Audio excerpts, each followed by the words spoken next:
Shalom, teman-teman. Bagaimana kalian menjawab terhadap pertanyaan-pertanyaan seperti ini? Berapa massa badanmu dan berapa tinggi badanmu? Tentu orang akan berpikir-pikir bila pertanyaan itu dijawab misalnya, massa badanku 60 dan tinggi badanku 165. Orang harus berpikir-pikir karena jawaban ini masih mungkin menimbulkan salah interpretasi. Jawaban yang lebih baik adalah massa badanku 60 kg dan tinggi badanku 165 cm. Jawaban ini lebih jelas dan pasti karena mengandung parameter yang diukur yaitu massa badan dan tinggi badan. Lalu ada kuantitas ukuran yaitu angka 60 dan 165 serta satuan ukuran yaitu kilogram dan sentimeter. Demikian juga terhadap perintah ini. Ambilkan aku gula atau tambahkan airnya ke dalam gelas atau nyetirnya lambat-lambat saja ya. Perintah-perintah ini adalah perintah yang kurang jelas. Agar sebuah informasi data fisika menjadi jelas dan pasti, maka konstruksinya harus mengandung adanya parameter spesifik yang diukur, lalu nilai ukuran, dan satuan ukuran. Disinilah konsep besaran dan satuan diperlukan. Agar teman-teman paham tentang apa itu konsep besaran dan satuan serta penerapannya, ayo simak video ini sampai tuntas.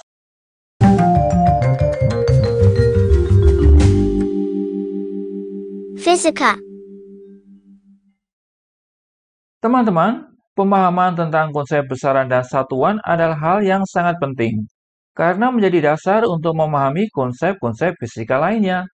Jadi mari kita mulai dari dasar dengan memahami definisi besaran. Besaran adalah segala sesuatu yang dapat diukur dan dapat dinyatakan dengan angka. Massa badan dan tinggi badan pada contoh di bagian pembuka adalah bentuk besaran. Besaran-besaran membutuhkan angka kuantitas untuk menjadikannya semakin bermakna. Selain harus ada angka, besaran hanya benar-benar bermakna sempurna bila disertai satuan yang tepat. Harap dipahami, satuan adalah standar pengukuran yang digunakan untuk menyatakan besaran. Misalnya pada informasi ini, massa badan 60 kg. Di sini terdapat satuan kilogram. Satuan kilogram ini memberi arti pada angka 60 dan rangkaian kata 60 kg memberi arti pada besaran massa badan seseorang. Sementara itu, pada informasi tinggi badan 165 cm, terdapat satuan cm. Satuan cm memberi arti pada angka 165 dan rangkaian kata 165 cm memberi arti pada besaran panjang yaitu tinggi badan seseorang. Demikian juga pada contoh perintah, ambilkan aku gula. Kalimat itu tidak mengandung informasi baik kuantitas maupun satuannya. Jadi kejelasan informasinya perlu diperbaiki, misalnya menjadi, ambilkan aku gula 250 gram.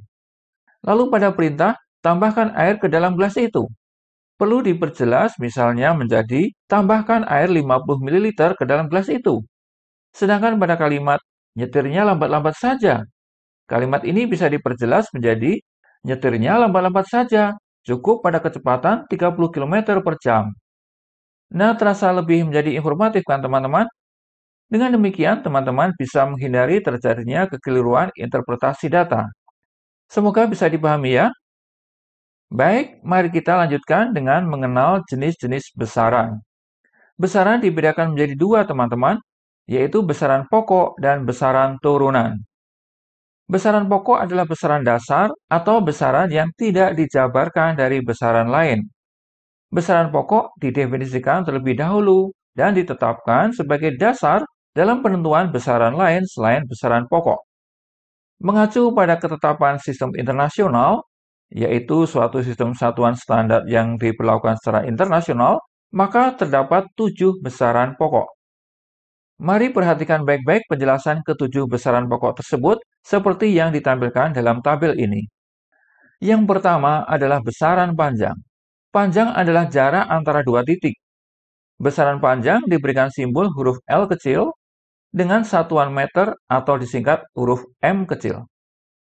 Yang kedua adalah besaran massa. Massa yaitu jumlah materi yang dimiliki oleh suatu benda. Diberikan simbol huruf M kecil dan satuannya adalah kilogram atau disingkat kg. Kemudian yang ketiga, besaran waktu. Waktu yaitu durasi dari suatu kejadian yang diberi simbol huruf T kecil. Dan satuannya adalah sekon atau detik. Sekon biasa disingkat sebagai S kecil saja. Lalu besaran yang keempat adalah arus listrik. Arus listrik yaitu laju aliran muatan listrik. Simbolnya adalah huruf I kecil dan satuannya adalah ampere atau disingkat dengan huruf A besar. Lalu besaran kelima adalah suhu. Suhu yaitu ukuran derajat panas atau dinginnya suatu benda. Simbol untuk besaran suhu adalah huruf T besar dan satuannya adalah Kelvin atau huruf K besar. Berikutnya, nomor 6 adalah besaran jumlah zat. Jumlah partikel, baik untuk atom, kemudian molekul atau senyawa, ataupun ion yang ada dalam suatu zat, simbolnya adalah huruf N kecil dan diberi satuan mol. Namun, satuan mol tidak perlu disingkat ya. Lalu besaran ketujuh yaitu intensitas cahaya. Intensitas cahaya adalah kekuatan cahaya yang dipancarkan dalam satu arah. Besaran ini diberi simbol huruf I besar dengan satuan kandela atau disingkat CD dengan huruf kecil. Teman-teman, itulah ketujuh besaran pokok dalam fisika. Harap diingat baik-baik ya. Baik, mari sekarang kita bahas apa yang dinamakan dengan besaran turunan. Teman-teman, besaran turunan adalah besaran yang diturunkan dari besaran pokok, yaitu ketujuh besaran yang telah disebutkan tadi. Contoh besaran turunan misalnya luas suatu bidang datar. Teman-teman pasti sudah sangat terbiasa menyatakan luas ya, seperti luas tanah, luas lapangan basket, luas papan, dan lain sebagainya. Luas didefinisikan sebagai perkalian antara panjang dengan lebar dari suatu bidang segi 4. Secara matematis, luas diberi simbol huruf A besar ditampilkan dengan rumus sebagai berikut. A sama dengan P kali L, di mana P adalah ukuran panjang dan L adalah ukuran lebar suatu bidang segi 4. Teman-teman bisa menyaksikan di sini bahwa besaran luas hanya terjadi melalui konstruksi dari besaran-besaran pokok, yaitu besaran panjang, baik untuk panjang P maupun lebar L. Dengan demikian bisa dimengerti bahwa luas adalah besaran turunan.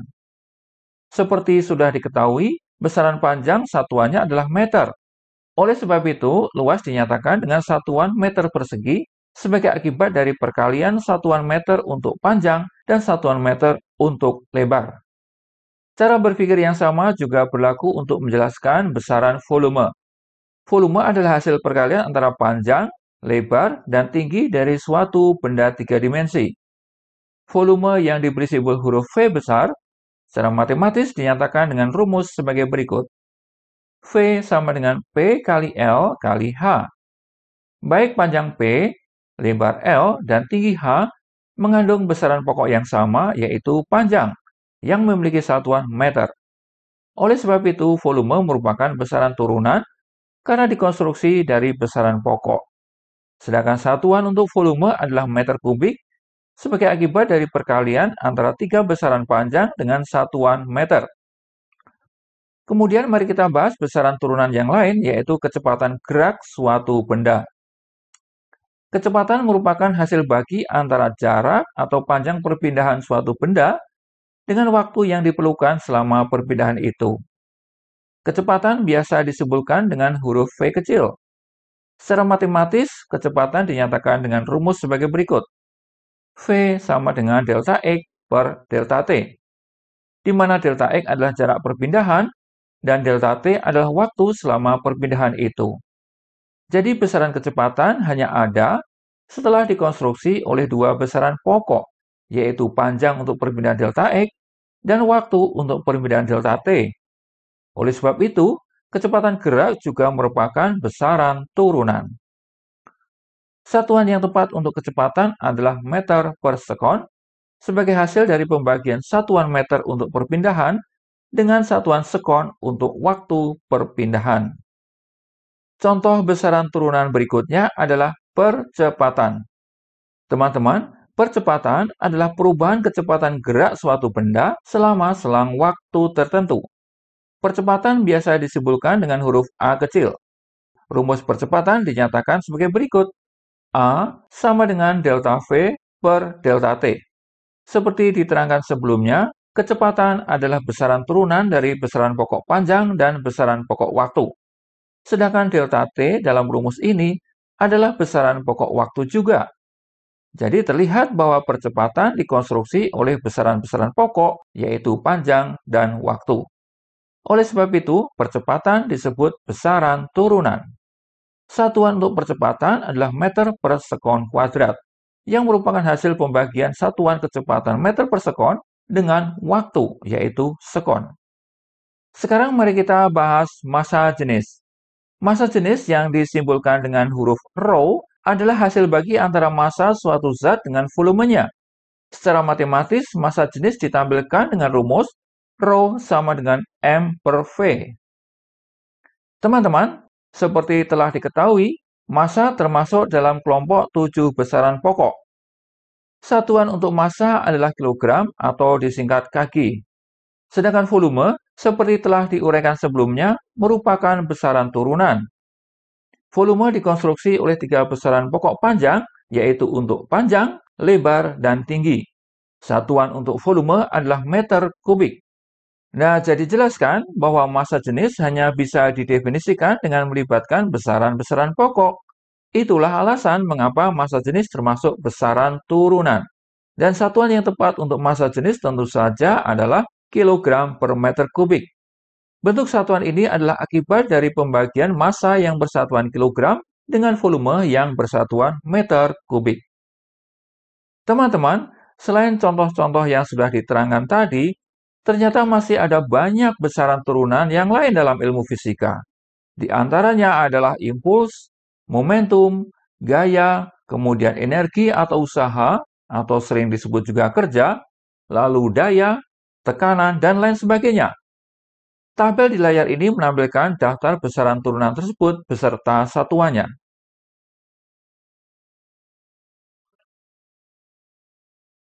Sampai di sini semoga bisa dipahami ya teman-teman.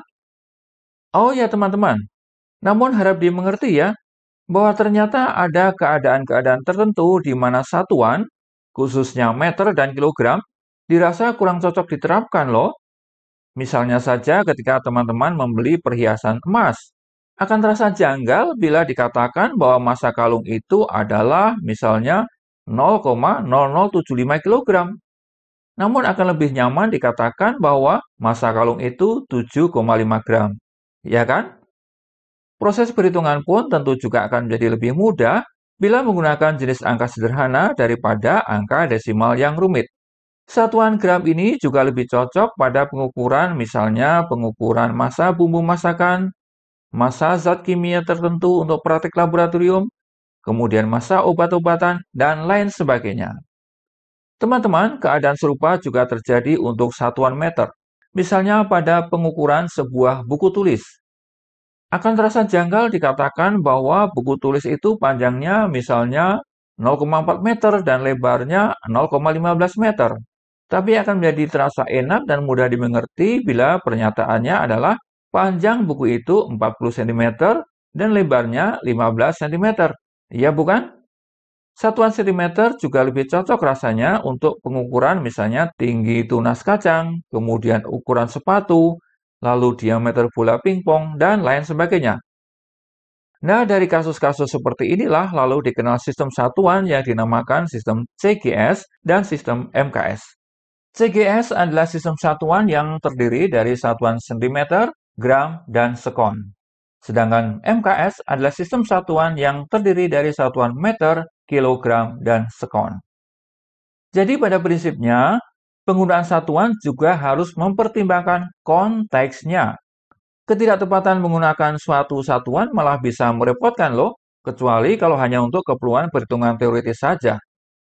Baik, mari kita lanjutkan pembahasan ini dengan membahas apa yang dinamakan dimensi. Dimensi adalah gambaran mengenai jenis besaran pokok yang terkandung dalam suatu besaran. Dimensi dinyatakan dalam bentuk huruf kapital dalam tanda kurung segi 4. Sementara satuan menyediakan cara untuk mengukur dan menyatakan besaran tersebut secara kuantitatif. Dimensi-dimensi mengikuti ketentuan sebagai berikut. Besaran panjang memiliki dimensi huruf L besar. Massa memiliki dimensi huruf M besar.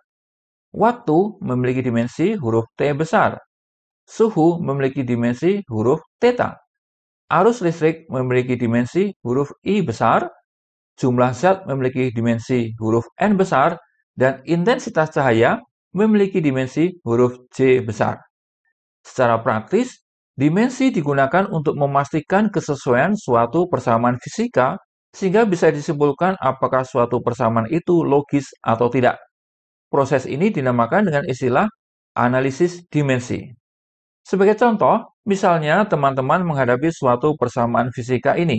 S sama dengan M kali A, di mana S adalah jarak tempuh suatu benda yang bergerak, lalu M adalah massa benda itu, dan A adalah percepatan benda itu. Mari kita lakukan analisis dimensinya. Seperti sudah diterangkan sebelumnya, S memiliki dimensi huruf L besar.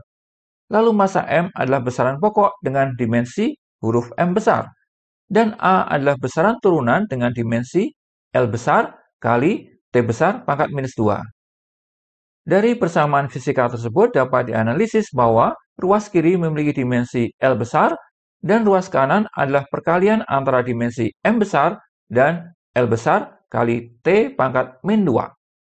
Sehingga pernyataan dimensinya menjadi ruas kiri L dan ruas kanan M besar kali L besar kali T besar pangkat minus 2. Bila disederhanakan secara matematis akan diperoleh keadaan di mana ruas kiri tanpa dimensi dan ruas kanan berdimensi M besar kali T besar pangkat minus 2. Nah, teman-teman bisa melihat bahwa terjadi ketidaksesuaian dimensional antara ruas kiri dengan ruas kanan. Sehingga dapat disimpulkan bahwa persamaan fisika S sama dengan MA adalah persamaan yang tidak logis dan harus ditolak. Nah, sekarang mari kita coba mengerjakan soal sederhana tentang dimensi ya, yaitu menuliskan pernyataan dimensi untuk dua besaran fisika yang disebut momentum dan daya. Mari kita mulai dengan momentum. Momentum adalah besaran benda bergerak yang merupakan hasil perkalian antara massa benda itu dengan kecepatan geraknya. Momentum biasa disebutkan dengan huruf P kecil. Secara matematis, P sama dengan M kali V, di mana P adalah momentum, M adalah massa, dan V adalah kecepatan. Telah diketahui pada pembahasan sebelumnya bahwa dimensi untuk massa adalah M besar, sedangkan kecepatan yang mempunyai satuan meter per sekon tentunya memiliki dimensi L besar kali T besar pangkat minus 1. Dengan demikian, dimensi momentum adalah M besar kali L besar kali T besar pangkat minus 1. Itulah dimensinya. Mudah bukan? Selanjutnya, mari kita tentukan dimensi besaran daya. Daya biasa diberi simbol huruf P besar. Daya didefinisikan sebagai hasil bagi antara usaha atau kerja yang diberi simbol huruf W besar dengan waktu yang diberi simbol huruf T kecil. Secara matematis, daya dituliskan P sama dengan W per T.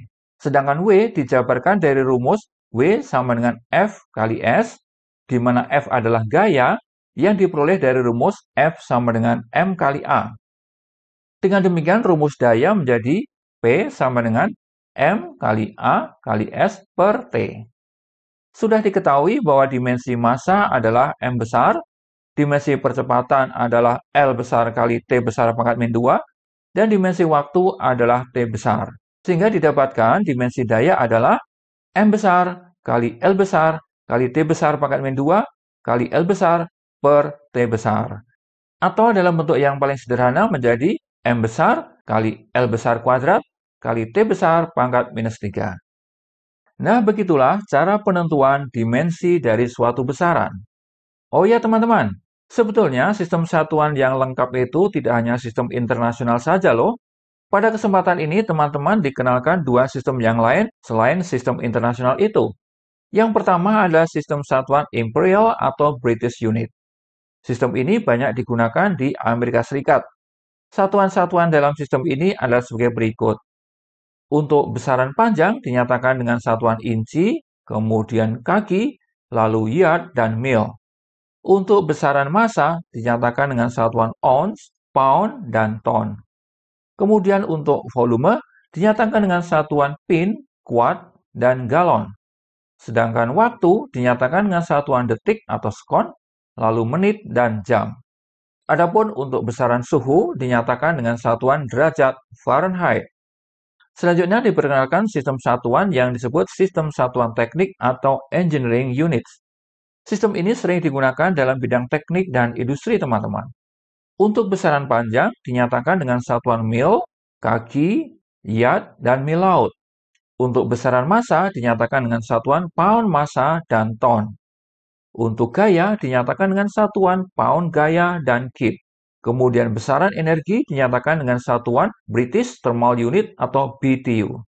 Kemudian untuk satuan tekanan dinyatakan dengan satuan PSI. Oh ya, sebagai tambahan informasi menarik, selain sistem-sistem satuan tadi yang memang ditetapkan secara ilmiah dan diberlakukan resmi, ada juga satuan yang sifatnya lokal dan malah telah digunakan ribuan tahun yang silam. Kita bisa menemukannya di dalam Alkitab, teman-teman. Misalnya pada kitab Keluaran pasal 25 ayat 10. Bunyi ayatnya sebagai berikut. Dan haruslah mereka membuat tabut dari kayu akasia, 2,5 hasta panjangnya dan 1,5 hasta lebarnya, serta 1,5 hasta tingginya. Begitu bunyi ayat itu. Berbagai sumber menyebutkan bahwa 1 hasta adalah ukuran panjang yang kurang lebih setara dengan 457 mm. Asik juga kan informasi dari Alkitab ini? Baik teman-teman, semoga materi ini bisa dimengerti ya. Namun bila teman-teman masih merasa kurang paham, silahkan tonton ulang video ini dengan cermat sampai tuntas. Sampai di sini perjumpaan kita. Tuhan memberkati.